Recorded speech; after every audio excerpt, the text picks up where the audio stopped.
Jessica, how did you prepare for this art piece in Jeffrey Deitch eponymous art gallery in Los Angeles, California?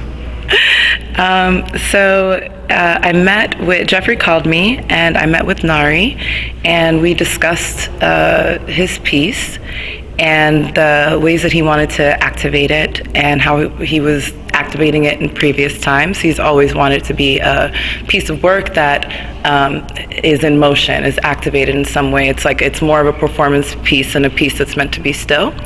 And so he talks about the different ways, and then I added my own interpretation on top of it. When I saw the piece, it made me, which is why I was fucking crying today, it made me feel so many things about my present, my past, my future, history I do know, history I don't know. It just brought up all these questions in my mind. So we decided to take it through a journey, through all those thoughts, throughout the space, through all of his work that's filling the space, and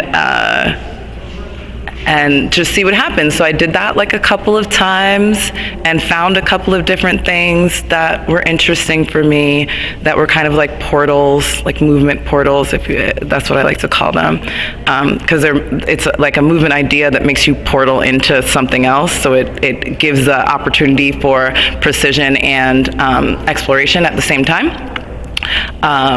So every performance is a little bit different, but kind of the same.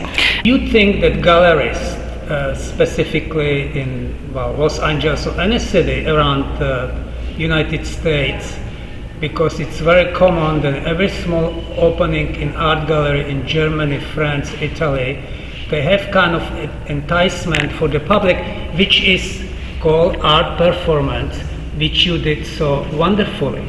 Do you think it would be imperative and suggestive from your point of view that every gallerist consider the fact that they should have little art performance in every art gallery opening? I mean, my belief is that things should only be done if they make sense. I think that in other countries that have a history of it, it's probably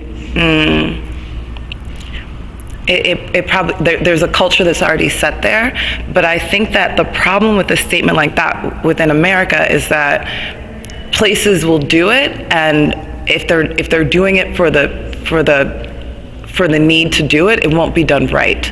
So I don't think anything should be done because it feels like it's needs to happen, or they should be doing this, because I'd rather them not do it than for them to do it wrong. And I would rather, because art performance is it's a lot of labor. It's a lot of emotional labor. It's a lot of creative labor. And it's a lot of vulnerability. And if people are just doing it to do it and don't know what they're doing, then it hurts the performer. And when you don't feel safe, like the thing that I just did now, that explosion of emotion happened because I feel really safe in this space. I feel taken care of.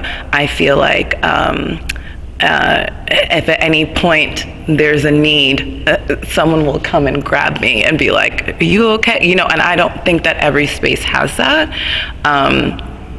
So no, I don't think it needs to happen in every space. I think it should happen more often, for sure, but in a way that makes sense, and it actually elevates the art form, first of all, because there's no point on having everybody do performance art and it just being a bunch of random, shitty things. It's not elevating anything.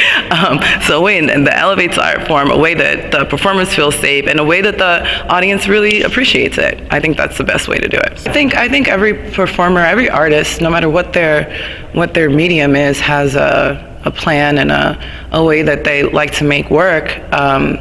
So yeah, of course that.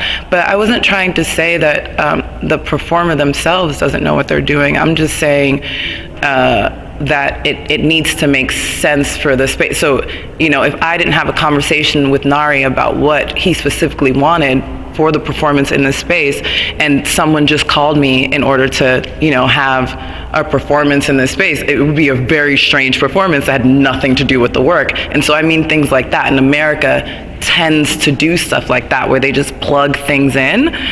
So I'm just saying, be wary of that. Not that there's anything happening with like performance artists in general here that don't have plans or don't have any sort of guidance into like what they want to do. I'm just saying, for the statement that you said, it's very broad, and it seems like people should be wary.